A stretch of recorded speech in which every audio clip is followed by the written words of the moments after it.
തേരി Mary രചന റോബു റോബസ്റ്റൻ അവതരണം സൽസാമുസ്തു.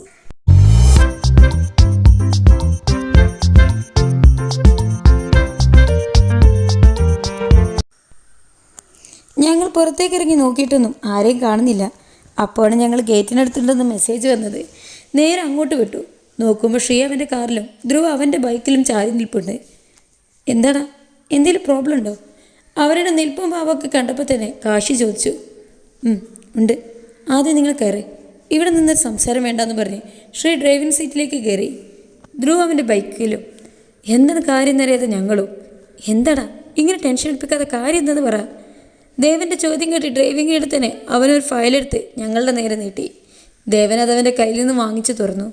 എന്താണ് അതിലെന്നറിയാൻ ഞാനും കാശിയും കൂടെ നോക്കിയതും ഞങ്ങൾ മൂന്നും ഒരു ഞെട്ടലോടെ ശ്രീയെ നോക്കി. നിൻ്റെ ഏട്ടന്മാരെന്താണ് ഇടി മായവികളെ പോലെ മറ്റാണോ? നിപ്പിൽ അപ്രതീക്ഷ വന്നു. ഇല്ലമ്മ, ഡിങ്കനാണെന്ന് തോന്നുന്നു.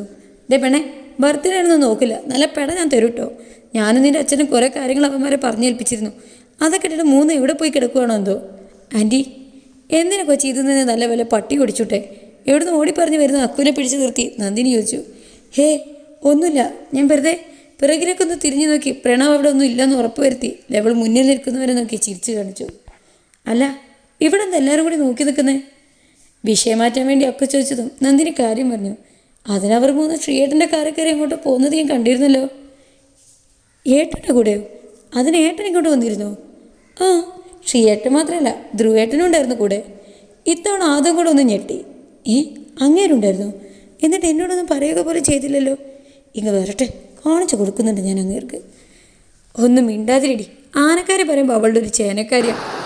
എന്നാലും അവരെന്തായിരിക്കും ഇങ്ങോട്ട് കയറാതെ പോയത്? നിങ്ങളെന്തിനാ ആവശ്യമില്ലാതെ ടെൻഷൻ അടിക്കുന്നേ? വല്ല അത്യാവശ്യക്കാരും ഉണ്ടാവും, അതൊക്കെ കയറാനൊന്നും നിൽക്കാതെ വേഗം പോയത്. എന്തായാലും കുറച്ച് മഞ്ചും കൂടെ തന്നെ വരുമല്ലോ, അപ്പം ചോദിക്കാം. ആദ്യം നിങ്ങളെന്നെ സുന്ദര കുട്ടപ്പിയാക്കിക്കോ. ഇന്നത്തെ സെൻറ്റർ ഓഫ് അട്രാക്ഷൻ ആവേണ്ടത് ഞാനാ. ഇന്ന് മുഴുവൻ തിളങ്ങി നിൽക്കേണ്ടതാണ്. സോ എല്ലാവരും വേഗം വന്ന് എന്നെ ഒരുക്കൂ. കമോൺ എന്ന് പറഞ്ഞ് പിടിച്ചു വലിച്ച് ഓരോരുത്തർക്കുള്ള പണി സിവിൽ ചെയ്ത് കൊടുത്തു. നന്ദു പറഞ്ഞതുപോലെ ഫംഗ്ഷൻ തുടങ്ങിയതിന് മുന്നേ തന്നെ ത്രിമൂർത്തീസും ധ്രുവും ശ്രീയൊക്കെ ലാൻഡായി. ഗേൾസ് ടീം അവരുടെ അടുത്തേക്ക് സംസാരിക്കാനായി ചെന്നെങ്കിലും അവർ മനഃപൂർവ്വമോ അല്ലാതെയോ ഒരു തിരക്കിൽ ഏർപ്പെട്ട് ചോദ്യോത്തര പരിപാടികളിൽ നിന്ന് ഒഴിഞ്ഞു മാറി. നിഹയുടെ അച്ഛനമ്മയും പ്രതീക്ഷിക്കാതെ അവളെ കണ്ടൊന്ന് ഞെട്ടി. അവർ അവളോട് സംസാരിക്കാൻ ശ്രമിച്ചെങ്കിലും അങ്ങനെ രണ്ടുപേരുള്ളതായി പോലും അവൾ ഭാവിച്ചില്ല. നമ്മുടെ ശ്രീയാണെങ്കിൽ നന്ദുവിനെ അവിടെ എങ്ങും കാണാത്തത് കൊണ്ട് അവൾ വരുന്നതും കാത്ത് തേരാപ്പാറ നടക്കുവാണ്. ധ്രുവ, നമുക്ക് നാളെ പ്രപ്പോസ് ചെയ്താൽ പോരെ? എനിക്കെന്തോ ടെൻഷനാവുന്നതാ. ശ്രീൻ്റെ പറച്ചിൽ കേട്ട് ധ്രുവ അവനൊന്ന് കൽപ്പിച്ചു നോക്കി. ഇപ്പം തന്നെ നീ ഒത്തിരി ലേറ്റാണ്. എന്നിട്ട് പറയുന്നത് കേട്ടില്ലേ, നാളെ പോരെയെന്ന്. ദേ ഒരൊറ്റ ചവിട്ടൊക്കെ തരും ഞാൻ. ഇന്നെങ്ങനെ നീ അവളോട് നിൻ്റെ ഇഷ്ടം തുറന്ന് പറഞ്ഞില്ലേ? എൻ്റെ പെങ്ങളെ ഞാൻ വേറെ ആരെങ്കിലും കൊണ്ട് കെട്ടിക്കും, പറഞ്ഞേക്കാം. അങ്ങനെങ്ങാനും ചെയ്താൽ കൊല്ലും ഞാൻ നിന്നെ. എന്നിട്ട് എൻ്റെ പെങ്ങൾ ആദ്യനെ ഞാൻ നല്ല അന്തസ്സുള്ളവനൊരു ചെറുക്കനെ കൊണ്ടുവരും. ആർക്ക് ചെറുക്കനെ കൊണ്ടുവരുന്ന കാര്യമാണ് നിങ്ങൾ പറയുന്നത്? പിറകിൽ നിന്ന് ത്രിമൂർത്തീസിൻ്റെ സൗണ്ട് കേട്ടതും ശ്രീ കയ്യിലുള്ള റിംഗ് ബോക്സ് പോക്കറ്റിലിട്ട് വേഗം തിരിഞ്ഞു. നന്ദുവിൻ്റെ കാര്യമാണോ നിങ്ങൾ പറയുന്നത്? ഇനിയിവിടെ നിലവിൽ പ്രസക്തിയുള്ള അവളുടെ കാര്യമല്ലേ? റയാൻ്റെ പറച്ച കേട്ട് ധ്രുവ് ചിരിച്ച് കടിച്ച് പിടിച്ച് നിൽക്കുകയാണ്. ശ്രീയാണെങ്കിൽ അക്കമല്ല പല്ല് കടിച്ച് പുറമെ ചിരിക്കാൻ പാടുപെടുവാണ്. ഈ കാര്യം നമ്മൾ ഓൾറെഡി ചർച്ച ചെയ്തതല്ലേ. അവൾക്കുള്ള ചെറുക്കിനൊക്കെ ഞങ്ങൾ ആദ്യമേ ഫിക്സ് ആക്കിയതാ. അതിലിനി കൂടുതൽ ആലോചിക്കാനൊന്നുമില്ല, അല്ലേ ദേവാ എന്ന് കാശി ചോദിച്ചതും ശ്രീയും ധ്രുവും പരസ്പരം ഒന്ന് നോക്കി. അതൊക്കെ സെറ്റാണ്. അല്ല, നിങ്ങളെന്താ ഇവിടെ മാറി നിൽക്കുന്നത്? ആർക്കെങ്കിലും വേണ്ടി വെയിറ്റ് ചെയ്യുവാണോ? ശ്രീ ധ്രുവിനെ നോക്കി ദേവൻ ചോദിച്ചതും ശ്രീ അല്ലെന്ന് ധ്രുവാണെന്നും ഞാൻ വേണ്ടി. ഏതെങ്കിലും ഒന്നും ഉറപ്പിക്ക്. ആണോ അല്ലയോ? അല്ല. കോമഡി ആയിരുന്നു ഒന്ന്. ചിരിച്ചു കൊടുത്തേക്കടാ എന്നും പറഞ്ഞ് കാശി അവരെ അങ്ങ് ട്രോളി. ഹൈവ, പോളി ആയിട്ടുണ്ടല്ലോ. പാവത്തുങ്ങൾക്കൊന്നും ഇത്രയും സൗന്ദര്യം കൊടുക്കല്ലേ ദൈവങ്ങളെ എന്നൊക്കെ പറഞ്ഞ് ഞാൻ സ്വയം പൊങ്ങിയതും എല്ലാം കൂടി എന്നെ നിർത്തി പൊരിക്കാൻ തുടങ്ങി. Bloody fools. നന്ദുവേ, ഞങ്ങൾ അച്ഛനോട് അമ്മയോട് സംസാരിക്കട്ടെ. നിൻ്റെ ഏട്ടൻ്റെ കാര്യം റിൻഷിച്ച് പറഞ്ഞതും ഞാൻ അവരെ ഒന്ന് നോക്കി. പറയുന്നതുകൊണ്ട് കുഴപ്പമൊന്നുമില്ല. പക്ഷെ നിങ്ങളുടെ ചേട്ടൻ കയറി എന്നെ ഇഷ്ടമല്ലെന്ന് പറഞ്ഞാൽ ഞാൻ എന്തോ ചെയ്യും? എൻ്റെ മൈൻഡിലുള്ള ഡൗട്ട് ഞാൻ ചോദിച്ചതും 4 ത്രിവേദീസ് അക്കു ചേച്ചി ഞെട്ടി എന്നെ നോക്കി. ആദ്യ ചേച്ചിക്ക് പിന്നെ എല്ലാം അറിയുന്നുണ്ട് ആളെന്ത് ചെയ്യുന്ന ഭാവത്തിലിരിക്കുകയാണ്. അപ്പോൾ ഏട്ടന് നിന്നെ ഇഷ്ടമല്ലേ? അല്ല എന്ന് ചോദിച്ചാൽ ആളുടെ ആറ്റിറ്റ്യൂഡ് കാണുമ്പോൾ തോന്നും എന്നെ ഭയങ്കര ഇഷ്ടമാണ്. അപ്പോൾ ഇഷ്ടമാണോ? അങ്ങനെ ചോദിച്ചാൽ ഞാൻ പ്രപ്പോസ് ചെയ്തപ്പോൾ ഒക്കെ ആളെന്നെ ആട്ടിയിട്ടിട്ടേ ഉള്ളൂ.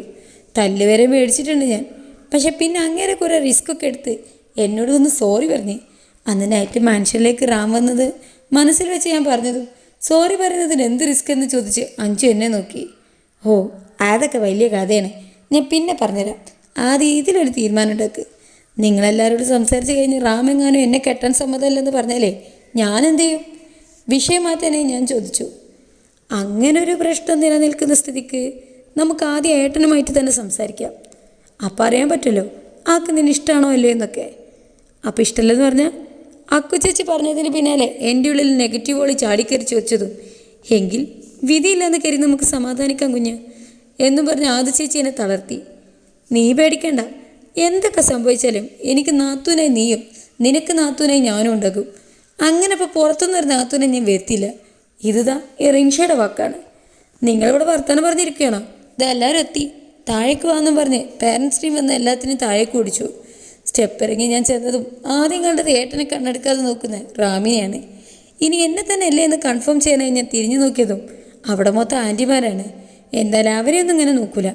അപ്പം എന്നെ തന്നെ എന്നെയാണോ നോക്കിയേ എന്ന് പെട്ടെന്ന് ബൾബ് കത്തിയതും ഞാൻ മുന്നോട്ട് നോക്കിയപ്പോൾ അവിടെ റാം പോയിട്ട് ഒരീച്ച പോലും ഇല്ലായിരുന്നു. എന്തിനാണ് കൊപ്പ നീ എന്നെ ഇവിടേക്ക് വലിച്ചുകൊണ്ട് വന്നത്? നന്ദിയെ തന്നെ കണ്ണെടുക്കാതെ നോക്കി നിൽക്കുകയാണ് ആ ഡീക്ക് തന്നെ എന്നെ വലിച്ചൊരു മുലക്കിട്ടത്.